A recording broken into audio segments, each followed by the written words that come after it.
Welcome to the Bearded Naked podcast unveiling the 8 limbs of yoga. I'm Gareth Johnson, and this podcast series is a conversation with Matt, the Bearded Naked Yogi. In this 10-episode series, we're delving deep into the core principles of yoga, shedding light on its ancient wisdom and timeless teachings. Matt is taking us through the 8 limbs of yoga, sharing his philosophy and revealing the essence of this ancient practice. Matt, this is episode 8 of the series. What are we covering this time around? So this time around in episode 8, we are discussing the 7th limb, which is Dhyana. And Dhyana is a very beautiful word. Its translation is often given as meditation or contemplation. And it's also got some very poetic translations around it. And etymologically speaking, it stems from a root word that means imaginative vision, which I think is very, very lovely. Now, Dhyana is the practice of meditation within the yogic tradition, and it is a deep, contemplative and very attentive form of meditation.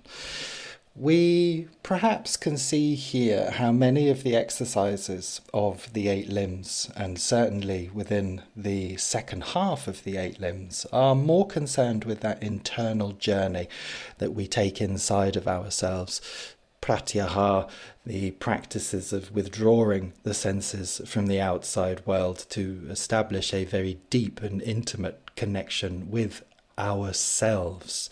We can think of the practice of Dhyana, that training of the mind, the focusing of the mind upon one single steady point in order to cultivate further that deep internal awareness. And then we arrive at Dhyana, perhaps the truest form of meditation within the yogic tradition. And I think before we get started on today's episode, I just want to recover a point that was made in earlier episodes here when we're discussing the 8 limbs and language and human language, whatever a person's primary language may be or their mother tongue. When we are discussing these practices and these principles, it's important, I think, to remember that language is often the poorest way of understanding something. It's a very conceptual understanding. We agree on a form of words that help us as a species to communicate together our ideas, our thoughts, our feelings, our expectations. But here I think language does start to let us down somewhat, and perhaps, definitely actually, the truest way to experience the 8 limbs is through the practitioner's own practice. What Dhyana, the experience of Dhyana will be to one person, will be subtly different to another person. It's very often said that yoga is a spiritual practice, and that word spiritual can seem a little bit fluffy, I think, within the modern age, but we all have an understanding, perhaps, of what that word spiritual means. It's something that can't easily be described in words. It's more of a feeling, it's more of an experience, and that is where we've reached within the 8 limbs of yoga. I always assumed that this was named after the People's Princess, but the way you're describing it does seem to have its origins a bit deeper than that. We're talking through how this connects with the different limbs, and the way you're describing it, is it sort of part of the process of meditation, or is it more of a mindfulness technique? How do we put this into practice, I guess, is my question. I think when we look at Dhyana, it is both part of the process of meditation, but it is also a culmination of a practitioner's experience of meditation. And we'll use some of that lovely poetic language that's contained within the Yoga Sutras. You know, we can look at Dhyana as an experience that the yogi has, that when there is no more turnings of the mind, as it's described, or a wonderful phrase of strident vibrations. And that refers to our thoughts, our feelings, a lot of our false perceptions about the world and about who we are. It's within that experience that the yogi exists as themselves and within their true selves, and is an acknowledgement perhaps of the truth of their existence as a reflection of the divine cosmic manifestation itself. And it's here perhaps that we uncover the true practice of meditation. Meditation is often confused with mindfulness techniques or contemplative practices within many different traditions.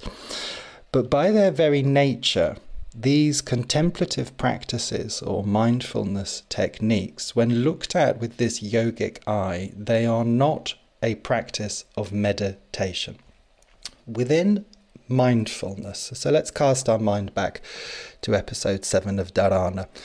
With those mindfulness techniques, our awareness is turned fully onto a single point of concentration. And the movements of the mind, and therefore our perception of separation, exists. Within mindfulness, within dharana, there is our awareness, and there is the object that we are aware of. In those contemplative techniques, when practicing those techniques, there exists that separation. Who we are, that is doing the contemplating, and the very thing that we are contemplating. And as I've said, those practices of mindfulness are certainly much better categorized, for want of a better word, under the varying techniques of dharana, the 6th limb of yoga.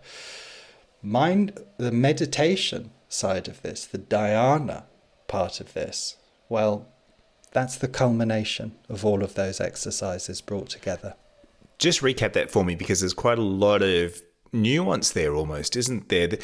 Just the difference between the limb of dharana compared to dhyana, and I guess how dhyana is building on dharana.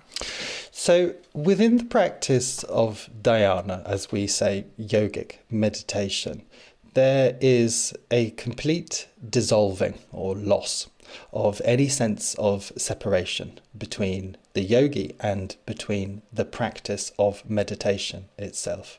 It can be said that the yogi becomes meditation. Meditation has become the yogi. The physical, the mental, the emotional self, if you like, have merged into a pure stream of conscious awareness, and it is a conscious awareness of one's true self. Within that awareness, there is no judgment contained within it. There would be no sense of comparison or analysis about itself.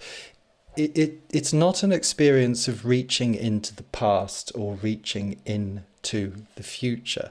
It is an awareness that simply rests upon itself within the perfection of what we can call the eternal present moment. Now, all of the preceding limbs here can be viewed as a path, as a journey towards this experience of dhyana, and each practice supports the other. And any aspiring yogi on their own journey towards union recognizes that this complete science of yoga, the full 8 limbs of yoga, are fundamentally a practice of different techniques of meditation. Meditation on many different levels and upon many different topics. Now, we've had some lovely discussions over the last few weeks, and perhaps what we've done, albeit in a very vocal way, is essentially offered an invitation to listeners to meditate upon these different subjects that we have discussed, the different limbs of yoga, the examination of the guiding principles, the ethics of yoga. And the invitation is one to examine and to meditate upon those different limbs within a framework of our individual existence and perspective. Within the yamas, we ask the questions, what does non-violence and truthfulness mean to me as an individual? Within the practice of asana, the physical postures of yoga, the simple question, how does my body feel? How does my body grow when I perform different postures? Looking back at pratyahara, simple question, what happens to myself when I withdraw my attention away from the external world and I turn my awareness, I turn my attentiveness inwards towards myself? The key difference between dharana and dhyana perhaps can be summed up in that dharana, the principle of yogic mindfulness, is a practice within itself. It is a technique of training the mind, training the awareness. Dhyana can be considered to be not necessarily a practice, but a culmination of practices. It is an experience within itself. So there's not really any shortcuts to get to Dhyana. You really have to work on that. This is me always looking for a shortcut. But you have to sort of master the limbs, and Dhyana is where you end up. You can't just say, could I just do some practice on Dhyana, please? We discussed this in one of the previous episodes. I think there's 2 points to that. Is sometimes our experience of the practices of the limbs and our experience of dhyana, there is absolutely space within a yogi's practice, within anyone's practice, that these would arise very spontaneously by themselves. And that's a completely valid experience to have. I think what the limbs do is offer that very concrete and very proven guidebook and map towards that experience of union. We'll recall that the word yoga itself, when translated, it means union, it means yoking together. That's the literal translation. But it is the bringing together of all of these disparate parts of ourselves, our desires, our personality, our wants and our needs, and our reflection and examination upon ourselves. It is the bringing together of all of this into a unified whole. Are there any shortcuts to get there? Well, I think that's rather a problem of the modern world, isn't it? Everybody wants a magic pill to swallow here. And I can often be found amusing myself as I doom scroll through Instagram or various social media. Everyone's trying to sell something, aren't they, when it comes to wellness and self-realization and all of this. And I look at it with a sense of humour.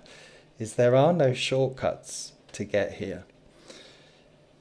We need a sense of discipline. Anyone that embarks upon a journey of yoga, we need that sense of discipline. Perhaps we've arrived at this point where we think to ourselves, you know what?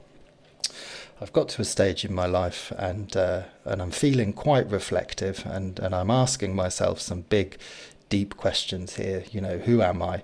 Why am I here? What have I done with my life? What am I doing with my life? What's the point of all of this?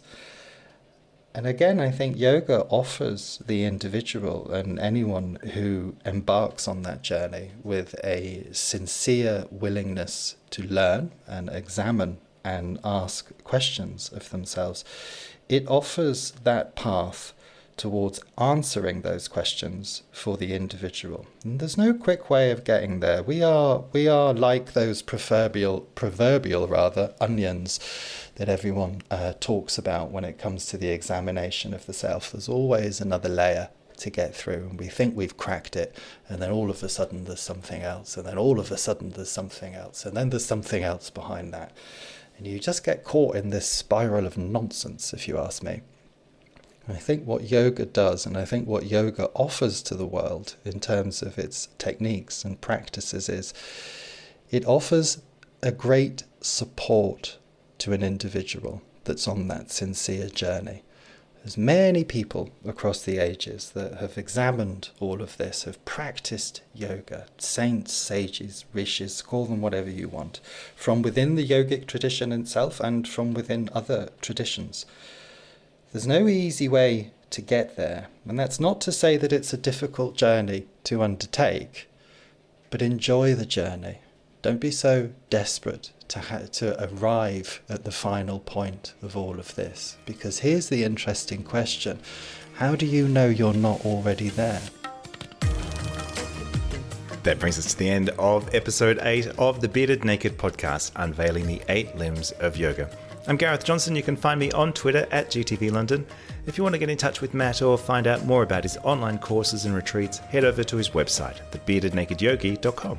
Thank you so much, Gareth, and thank you to everyone for listening, and we'll look forward to having you with us in the next episode.